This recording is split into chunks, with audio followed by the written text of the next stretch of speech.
Actually, we are straight up live all across the nation right now, and I'm so glad to be doing this live in Austin, Texas, with none other than Katie Sass, ladies and gentlemen. Welcome, Katie. Hi, happy to be here. Yeah, Katie, this is like kind of our thing now. We're kind of like... Are we professionals? We're professionals. Wow. Yeah. We've arrived. So we are going to be talking faith, culture, and everything in between. And we're going to start off with what I talked about on Sunday on Pastor Plex. Well, I guess that's at Wells Branch Community Church. And we're going to bring that to Pastor Plex podcast. And what we really talked about was what it is to have a glad and generous heart. And there's a couple things that prevent it. One is our own pride. We don't look at other people like family, and we really don't have a hope in Jesus. And we looked at 1 Thessalonians chapter 2, which I know when you say like 1 Thessalonians chapter 2, that I don't know if that kind of is like one of those awe-gripping moments of like, oh, I know what's in that. Most people don't. It's essentially Paul defending his apostleship after getting kicked out of Thessalonica for causing a riot because he brought the gospel. And then he reminds the Thessalonian church how much he loved them. Like a nursing mother on one end, which is sort of weird to think about, and then as a father exhorting and raising up his children. And then the whole thing is he was excited about presenting this church to Jesus because of how awesome that they were. And so that's kind of where we went this past Sunday. Katie, I don't know if there's anything that stuck out to you about this particular sermon for you. So first, you didn't list all three. You just said pride. What are the other two? Pride, we don't look at other people like family, and we don't have a hope in Jesus. Oh. I was listening, I swear. No, yeah, I believe that. No, actually a story came to mind. Yeah, hit me. It's a very embarrassing story. Oh, that's the best kind. Leah Brown is going to be so excited that I'm telling this story. We need to get Leah back here. All right, go ahead. What's the story? We really do. She's great. So probably about 6 years ago, there was this do you remember about 6 or 7 years ago where the discipleship women's Leah, Katie, Patterns. and it was the discipleship program kind of started, and there was this group that Leah had put together at her house. Were you part of like the elite group? I was not invited. Oh. So I'm getting to that part. So I remember Katie was like telling me about it. This was like, so I was still pretty baby Christian. But I thought I kind of like, you know how early on I would put people on levels? And so Wait, hold on. You need to explain what you mean by levels because that's very important. Matureness level or right. Capability levels of like, okay, you're a 2, you are a 5, yeah, you are an 8. I'm a little better than you. And I just didn't have a good grasp of grace and like what actual maturity, what maturity is not putting people on maturity levels. Okay, good. So I find out about this meeting, right? And I'm thinking, oh yeah, of course it's girls that I consider better than me. Well, then that wasn't what made me feel unloved or whatever. Right. It was when I found out who else was there, and I found out there are other girls there that I considered myself better than. Oh. And I became so offended. Yeah.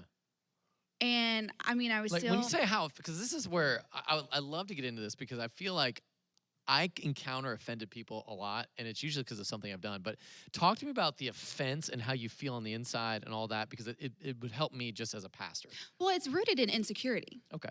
It's rooted in pride, which a lot of times pride can show up as an insecurity. Right. So if you're really prideful, it's really because you're really insecure. Right. Yeah, that's fair. And so... Well, and that's why I talked about, either your pride is look at me, look, I'm awesome, or don't look at me, everyone stop looking at me. Yeah, and it's literally no one's looking at you. No one cares. So once I started reminding myself of that, no one cares about, no one's looking at you. Right. So I find out about this meeting that Leah Brown had put together, and I was like, what the heck? I disciple girls. It was a meeting of other girls that were discipling other girls. Right. And I'm like, are you kidding? Why would I not be invited? Right. You're kind of awesome. what do they just think I'm incapable? Like I'm incompetent to them. And I just go down the list of like why Leah sucks and like and so then but because I was so mature, Right. instead Clearly. of talking to her about how I felt immediately, I just wrote about it. Oh, Yeah. Did you put that on social media? I did. Oh, that's good. That's good. I pulled a Taylor Swift. That's good. So I just wrote this really passive aggressive post. Yeah. About why you shouldn't care if someone thinks that you're like not good enough or whatever it is. And it's like I was trying to make it sound like really encouraging. Yeah. But the root of it was I'm mad because I wasn't included. So did anyone know that it was like? Leah immediately knew. She immediately knew that it was about her. And so I think that next week I ended up getting invited to the thing. So moral of the story, if you want to get invited, you put a passive aggressive comment and guaranteed it's an invite. Just write about it. And so tell everybody but the person so that they see it in passing. Just really complain about it for a while and you'll eventually get invited. So then we ended up talking about it, but it was hilarious because like just recently it got brought back up again and we laughed about it and it was really funny. And so now I look back, I'm like, why did I care so much about being included into this, like what I perceived as like the it crowd, you know, like we're in high school again. Yeah, like listen, oh my gosh, there is no difference between high school and church except we have way better ways except to we just read the Bible. Like no, you can put Bible verses out there that kind of like cloak your insecurity and you just kind of beat people over the head with that. Yeah. Well, and now I'm mortified. I'm absolutely mortified of like just what I did. And you could probably still scroll way, way, way, way back in my social media posts we and should find probably it. Bring that up and repost it. It was and then this is for you, Leah Brown. I'm going to send this podcast to Leah. Like, remember? And obviously we love each other. And we loved each other then too. But I was like, had this moment of like, well, I think I didn't feel accepted by the cool girls. And so I'm just going to be offended and walk around and complain about it. Okay. So I think this is what you're unmasking. You are revealing what I feel is like goes on at churches all the time. All the time. Because we're human, right? And so, you know, in my son is in 4th grade. And so there is like a hierarchy of cool that goes into 4th grade. And my other son, Jet, he's in 2nd grade. My other son's in kindergarten. There's always a hierarchy of cool on the playground, and everybody wants to be accepted. And I feel like God is probably looking at us in sort of the same way I talk to my sons. Like, it doesn't matter. Why are you trying to impress that other person that's trying to impress another person? You guys are all insecure. And I think that's the point where we are so consumed with ourselves and we're worried about what everyone's thinking about us. And kind of like to the point you're bringing up is that if you think you're awesome, you're like, everyone should see how awesome I am. But then if you're also like, how come everyone must think I suck? Everyone must think I'm awful, my gosh. Right? And that is the worst place to be because you're so self-centered. Yes, right. So, okay, beautiful. So I think, and that's where we were getting to this place where Paul gave away his significance in the ministry that he had to the Thessalonians. He thought so much of them. He was not wanting to charge them for his apostleship. Even after they became believers, he wasn't like, oh, well, that'll be $49.99. You can put your deposit in you just Venmo me, it's fine. Like, he didn't do that. What he did was he served, he worshiped alongside them, and he trained them in 2 ways. And I thought this was really unique. As a nursing mom and as a father who is teaching them the way. And did that strike you as weird that a man would call himself a nursing mom and then also a father in like 2 sentences apart? Maybe because I think nursing is really beautiful. I don't think that's weird. I thought that was very endearing. Okay. Yeah, I just think that's weird in general. I think because you've never nursed a baby before. I have never nursed a baby. and I don't even think it's biologically possible. And I know I might be behind the times on that, but it's definitely not. Okay. So what I appreciated about that, and immediately after that, I was after service, you have a conversation with people, and a guy was asking me, hey, how do I handle this situation? I got a believer that is acting immature. Do I kind of come at him, hard, like suck it up, man up? Or do I come at them with like, oh man, I get that. It's really hard. And I say, oh man, this is actually, there are times when you need to be the nursing mother and nurture someone like, as they're going through difficulty and they're taking on challenge, and there's a kind of this part of depression. Because if you come at them hardcore, like, hey, suck it up, man, and then they go into the pit of despair.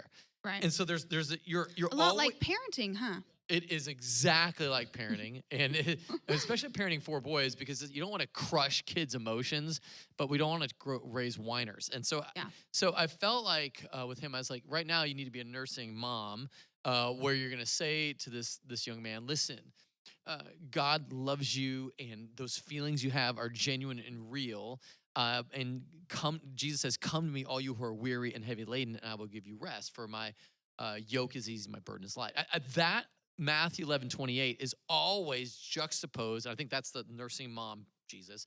And then you've got, Father that's exhorting others to walk in the way of the Lord. That's, if anyone would come after me, you must take up your cross daily and follow me. And I think you're always sort of trying to figure out the right place there, especially in Austin, especially when people are sensitive and they have church hurt, which just means probably somebody told them the truth and they didn't like to hear it. And maybe it was they told them the truth when they needed to be nursed as a mother would nurse them, and not as a father would command them to kind of walk in the way of the Lord. And this is where people are just doing the best they can. And I think what Paul had a unique skill set was he was able to be a nursing mom and then skillful in his way to command men to lead their families, to walk as Christ called them to walk. But how have, and this is the part I would love your insight on, Katie. How have you seen that? Just, because your experience as Wells Branch Community Church is kind of like it, as far as church goes. I mean, it's been like 10 years. Yeah, it's been like 10 years. And so how have you seen like nursing mom type moments and then a father exhorting you to walk in the way of the Lord? How have you experienced that? Oh, personally? Yeah. This is like a personal question. This is like, did Leah ever like, oh, I'm so sorry you feel so sad? And then she's like, hey, suck it up, Buttercup. We gotta, Oh, no, she didn't say that. Okay, well, what'd she say? She was really sweet. She was like, oh, I'm so sorry. I kind of suck at this. Or I don't know. She really. owned whatever part she could. Oh, she owned it. And she was like, but she didn't, it wasn't like, oh, I should have invited you. Oh, yeah, I made a wrong choice. It was, I'm sorry I made you feel that way. Right. Like, I'm sorry you felt that way.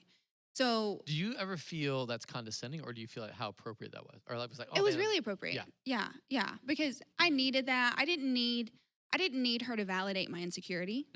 I needed her to understand my feelings. Good.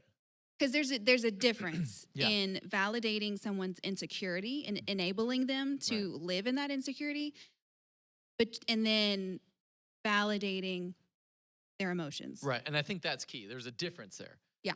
We're validating emotion. Like, it is true that you feel awful. Oh, man, I'm so sorry you feel awful. Without going, oh, you're right. We should cater our whole lives to your insecurities. Right. That's good. I'm not going to turn back time and change my decision. Right. It was just like, oh, I'm so sorry. I didn't know you were going to feel that way. So, but I have had times, so like, there's several occasions where people were very understanding of my feelings. And then there have been times where I've been called out, like a father would call out his sons, where I actually talked about this at a few years ago at, what was it? The Shepherd's Retreat. Oh, yeah. Where I was I had just become a Christian. It was probably like a year after becoming a Christian. And I was invited into this discipleship group. And I didn't know that discipleship groups were like very serious. And there was one day where I decided, I was like, oh, I need to take a nap. It was after church. I'm going to take a nap. And I woke up and I felt really groggy. And I was like, oh, I think I'm just going to not go to group. And so I texted Katie. Katie Foster was the one that was leading this group. And I was like, hey, I just woke up from a nap and I feel super out of it. I think I'm going to stay home tonight. And I just thought that's a valid excuse, Tired, sleepy. And so, good nap. And we had known, like, it wasn't like I just met her. We had known each other long enough for her to have this, because you have to have relational capital with someone before you can just call them out. Right. And so she goes, Katie, if you're not going to take this seriously, then you shouldn't be in it. Right.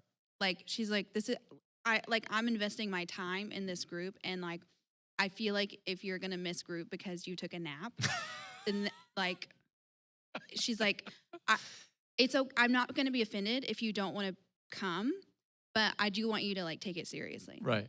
And I was like, oh, so you kind of need that You wake do. up call. You need that, and I think what's happened in church culture. If we're honest, we have swung, and maybe this is, I don't know. Maybe you could speak into this. I feel like we've swung as a church culture. I don't know at our church necessarily, but maybe in our church, swung more towards the nursing mom because we don't want to offend anybody, as opposed to being the overly, As in treating everyone as their infants. right. We don't want to hurt their feelings, They're gonna make them feel uncomfortable. But discomfort is what promotes change. Growth and change. And so I feel like that's you have to have both. There's like, I can validate your feelings, but then challenge. It's okay to not be okay, but it's not okay to stay that way. I think that's probably the best way to put that. Okay. Well, and if you're uncomfortable, then maybe there's a sin issue that you're struggling with. Right. And I think, and again, usually that's where we don't like to talk about that. Yeah.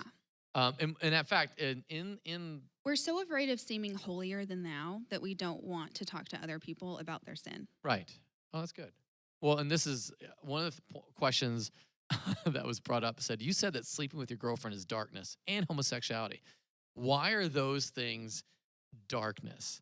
That is, and I did mention that. And I said there is a reality of like, I think there's a place where if you're struggling with homosexuality, if same-sex attraction is something that you're dealing with, and we have a lot of that at our church, and I'm so glad that those people are at our church. It's a matter of, though, like validating the feeling that you're experiencing something difficult. Mm-hmm. But what happens, I think, with progressive Christianity, they take it a step too far, and they say something along the lines of, well, that's the way God made you. Or that is just who your identity is based in your sexual identity that you've chosen for yourself or you feel. Mm-hmm. And this is the part where, I get asked a lot, are people born that way? And I'm like, oh man, we haven't found the gay gene yet. But even if a person was born gay, there's people born blind. There's people born with sickness and disease. And you don't just go like, well, they need to just really affirm. We want to bring healing to that disease. We want to bring healing. We want to bring correction to whatever that, I was born wanting to have, sex with multiple women. And so now that I'm married, I have to go, oh, wait, I feel that way. But now I'm married to one woman. And so therefore, I can't act out on the urges that I feel. And so at some point, and this is how a father was run, at some point you have to grow up and not be a slave to your feelings. Now, you can feel however you feel, but then self-control, this is a fruit of the Spirit. Self-control, that fruit of the Spirit comes from abiding in God's word, abiding in who Jesus is. And so therefore, when we talk about those things, we really got to exhort people to walk in the way of the Lord, not in the way of their feelings. Anything you want to add to that? Because I think we were talking about this earlier when we talked about this question, and you're like, what can you even say to that? Oh, yeah. I mean, to me, it's a very obvious answer. Well, because it's sin, but then you have to go a lot deeper into explaining why it's sin. Well, because this is one of the things I'm actually writing a book about sex, singleness, and serious relationships. And one of the things I'm trying to get in there is God has a design for sex. Yes. And it's not just, a draconian way of stifling people so that they can procreate and make it as efficient as possible. Like Jesus isn't trying to be a fun sucker. Right. But it's kind of like the fire analogy. This brings me back to the egg analogy and how you just completely ruined the egg analogy for me. And so you might ruin the fire analogy. I'm not going to ruin the fire one. I think the fire one's actually in the Bible. Well, it's kind of like a fire in the fireplace is where it belongs. Yes. Like and a it's fire. Nice and warm. Yes. A fire where it is supposed to be is beautiful. Mm-hmm. But a fire in the middle of the living room floor, well, that's a little destructive. And what people would say, I think, is it's okay if somebody wants to move the fire pit to the middle of the living room floor. Who are you to say it's not? And then you're Okay, like, well then watch how it explodes your life. exactly. And they say, well, I can deal with that explosion. And I think this is what happens with people that are Let's just justify our down that terrible path, right? decisions. And we live in a world right now, and we were talking about this earlier and this it spawned us looking up drag queen shows in libraries. Yeah. And you're like, public Terrifying. libraries with children, there's a drag queen show of drag queens. Now, they're not dressed up in bikinis, although there's They're in like princess outfits. outfits. And, like nothing about it was like immodest, Too much. but it was Yeah. it was a man dressed as a woman appropriating gender dysphoria. Yeah, and saying, kind of going like, hey, if you, whatever you are, you can be that. And what ends up happening is like, the American Society of Pediatrics has recently come out with a thing where they are telling pediatricians to start puberty blockers as soon as possible. And what the big pushback that recently came out with a lot of doctors kind of pushing back against the society was counseling should be involved way before that. The first thing, we're not going to go with drugs to be the first thing that a child needs, because when we say that kid wants to be an astronaut, we're like, oh, that's sweet, and we don't, we're like, oh, that's, or a kid wants to be a fire truck, we don't go, well, it's time to go take him to the auto shop and get some, fitted for wheels. We don't do that. And so when a boy says he wants to be a princess when he grows up, we don't go, oh, well, that makes sense. Let's start the puberty blockers now that you're 7. Mm-hmm. And I think that's the struggle that we're finding as a culture. And I think, and if we're honest, I think there was a real push to stop bullying a long time ago. And now it's become reverse bullying, where you get bullied for not, embracing a gender fluid reality. Mm-hmm. And this is where this is the struggle. And something, I have kids in public school, and so I have to train them very clearly about what's okay, what's not okay, how Christians are to act, how Christians are not how to act. And that's hard. That is a very difficult thing to do, to speak into. But if God has a design, and and the question gets at, why are those things darkness? Well, if God has a design and he wants to bring all things to the light, then what happens is when you take someone and you go, hey, sleeping with my girlfriend, that's okay. I mean, Jesus and I have a deal. Or listen, love is love. And if I can, as a man, love another man, why are we, thumbs down on that? And it's not just that we're thumbs down. It's just that's not promoting what God has designed, what God has blessed, and what God is seeking. And that's why one of the things that Jesus said, out of the heart comes all sorts of evil thoughts. And the next thing he says is sexual immorality. And where is he getting that definition of sexual immorality from? There is no other definition of sexual immorality other than from Leviticus and from the Old Testament, which in other places where Jesus wants to sort of fulfill that in his personhood of the ceremonial laws, such as kosher eating laws, he clearly smashes that and has no problem with it. But with sexual morality, that's something that comes from evil, because it's rewriting what God determined good in morally for people, as opposed to ceremonially for things that you would eat. That's what made you unclean. Does that make sense? Yeah, and everyone loves Leviticus. Yeah, well, you know. It is kind of fascinating. I know that maybe this is the part where I'm a nerd and I like reading that stuff. But I have my quiet times Leviticus about. I've been going a chapter a day now for. Well, if you're a Christian, then you appreciate Yeah, Leviticus. I guess you're right. Yeah. But if you're not a Christian, then you're like, oh, this is why Christians are bigots. Right. And you look at that like, oh my gosh, that's an abomination to the Lord. I mean, how can you say that? And what does that even mean? So hateful. Yeah, that's hateful. And clearly you don't love people. Okay. Right. All right. So it makes me think of when you said last week about discipline. Yeah. Like, I love you too much to let you disobey. Right. And so whenever we love someone deeply and they are believers, because if they're not believers, it's different. Mm-hmm. But if they are believers, saying, hey, I love you too much to let you live in this manner. Right. And I think that's loving. That is nurturing like mothers is like, validating feeling. And then loving as a father is commanding you to say, yeah, I love you too much to let you disobey. Man, that's great. Purity is freaking hard. So Yeah. It's like, we get it. Every Christian that's ever been engaged or dating struggled. Yeah. I got another question, which I'm not really sure how to best bring this question into this because it's a pretty long one. But let me. Did you, I know you read this question, and so what do you think?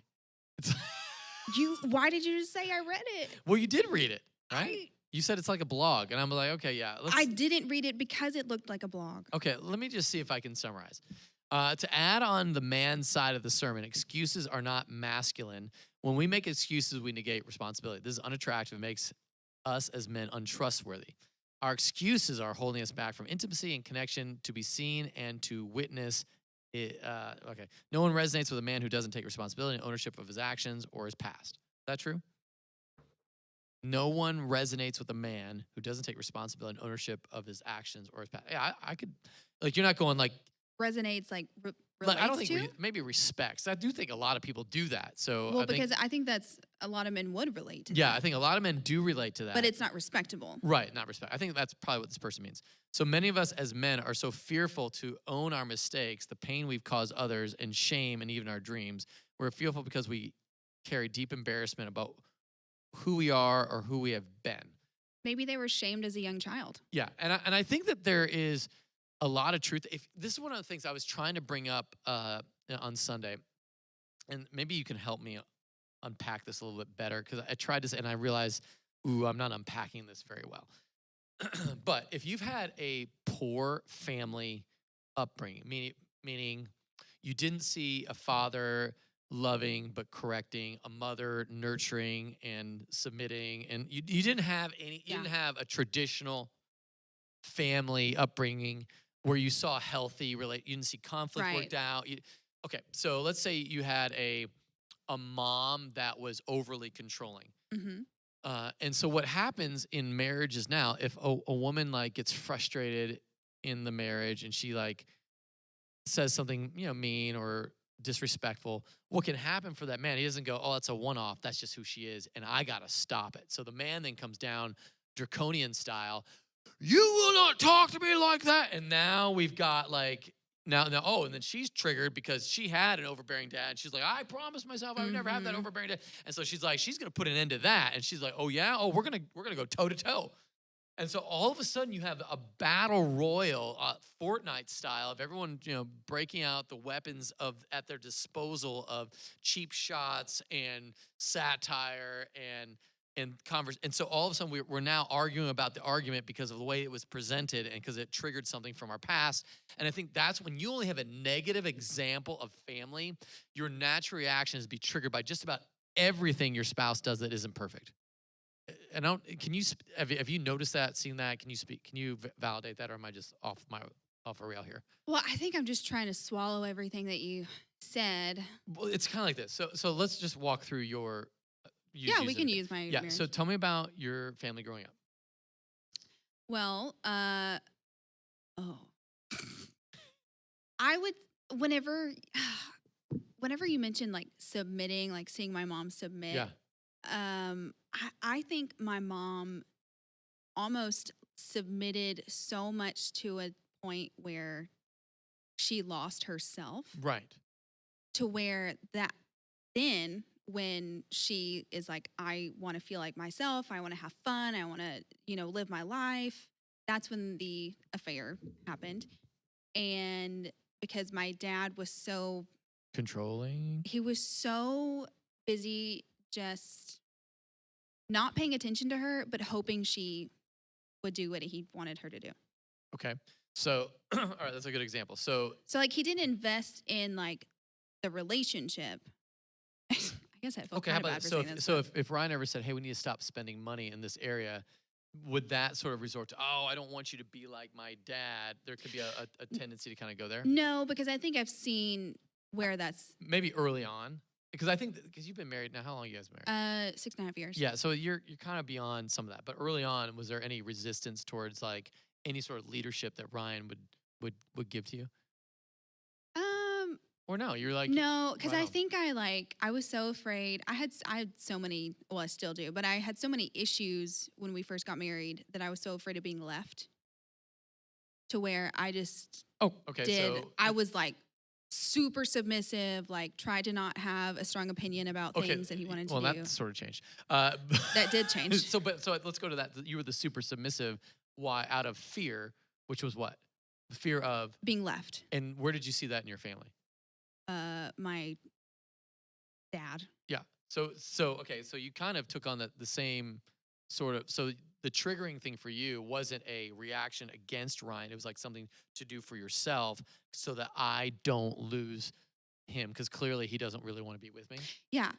But and what's funny is I was so afraid of being left because I've always felt like my dad left. Like Yeah. my dad let our family Right. fall apart. Right. Because dads are the ones that save their families. Dads Right. are the ones that protect their families, keep their families safe.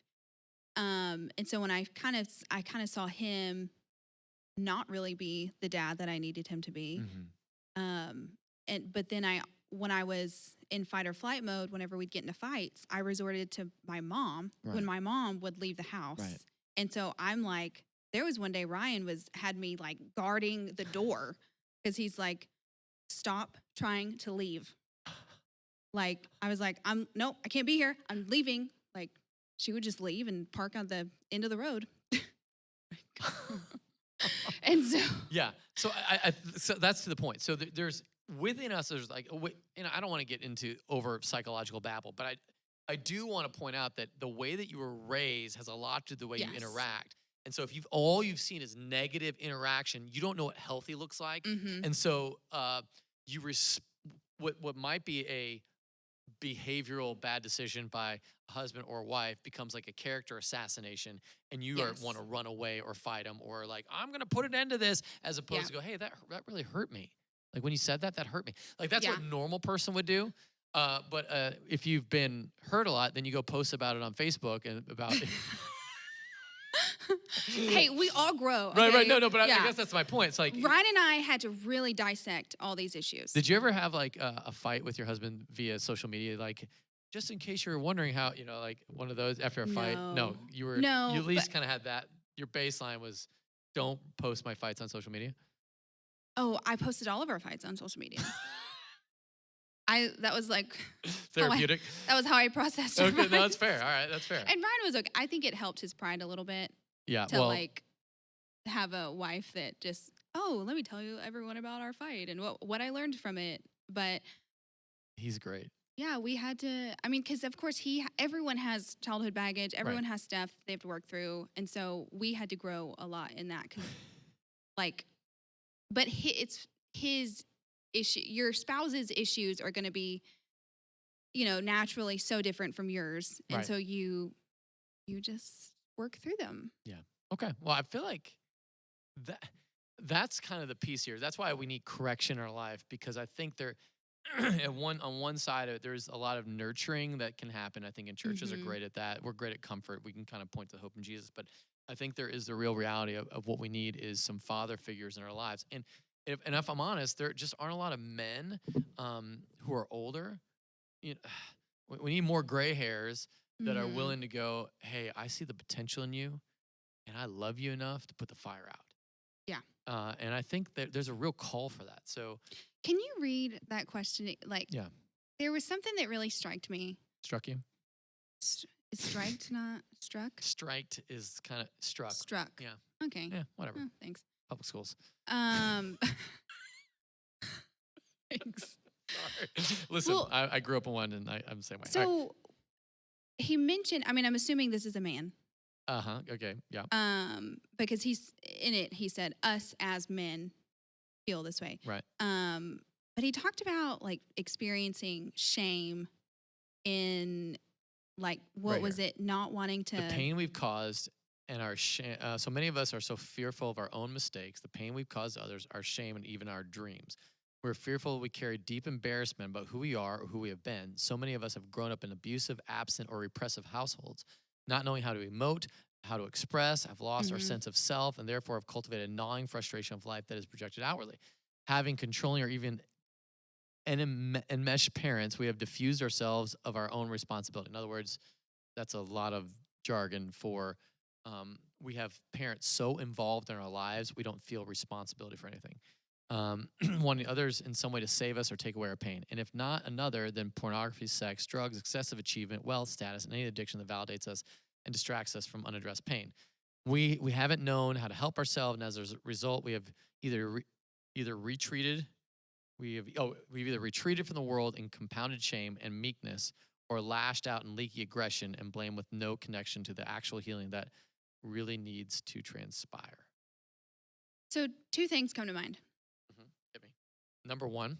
Either he was extremely shamed as a kid. Anytime he made a mistake, mistakes were not allowed. Right. So then that has grown into marriage. Right. To where maybe there are secrets he doesn't want to tell his wife. Maybe there are things that he's struggling with that it's like, okay, well, I'm going to cope with this with X, Y, and Z. Right. Or he was put on a pedestal as a kid to where he was perceived as perfect, such a good kid, such a, so well behaved, had all the things, to where he had this secret life of mistakes that he never wanted to share because he was on a pedestal. Right. And he could not disappoint anyone. And that's... So it's like, but that kind of makes me sad because in both situations, you feel like you are not enough, not accepted. So then when you get married, you are absolutely terrified to relive that. Right. And I think that goes into, I saw a negative example, I experienced a negative example, and then so I am terrified of being that negative example, and I will fight or run from if I see anything that even remotely resembles that negative example. Man. That's a lot. Which is why we need discipleship, which is why we need Jesus, which is why the healing, and this is why the world reacts with drag queen shows, because instead of addressing the issues, let's just go with it. Let's just live in our feelings. And there's a part of that, and it's part of it's good. The heart behind it is like, I want to nurture you. But as we know that single parent homes aren't the best environments for children to grow up in. We need a father that disciplines and loves and corrects and challenges children to grow up and leave childish ways behind. And the whole time, you need the effect of a nurturing mom and a father that encourages, exhorts, and corrects. And I think that's what our culture is missing. We've sort of said, listen, we don't need any men around anymore. Men are toxic. We need more women, and we need to nurture people. But then the weird thing is that then women in that, I think there's 2 things happen. Women either just try to become men because they're going to be the thing that's missing. Right. Or we just want to erase men, maybe utilize their sperm to keep the race going. And if we could just procreate without men at all. And I think that's the struggle that the culture is facing overall. And if I could speak into the culture, the thing that the church is offering you, the sanity that's coming from heaven, we're ambassadors of heaven. We're saying, listen, I'm not going to sit, I don't want to get into, you probably won't see me protesting a library. And we were talking about, like, how far do you go? But what I will be saying is, like, I want to offer you something better than sort of like just living in your feelings, and your feelings are what rule you, so that you will take drugs to make your body match your feelings, which is so weird to think about. Yeah. Like, you don't want to be a prick about everything, but you don't want to be enabling about everything. Yeah, that's good. If you're in support of everything, then you're not really for anything. Right. This goes back to there's no backbone. Right. It's all about... It's whatever you want to do. Whatever you want to be, whatever you want to do. We're chasing happiness. Yeah, and happiness is so elusive. Okay.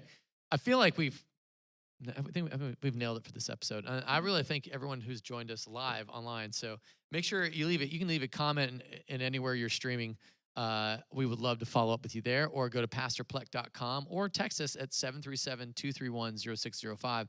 And we'd love to follow up with you. We have a ton of more episodes to get to because we have a lot of questions backlogged, but we do want to get to all of them. So please engage Pastor Pleck's podcast. In fact, if you're watching right now, would you mind sharing this to let other people know how they can find out more about really engaging faith culture and everything in between.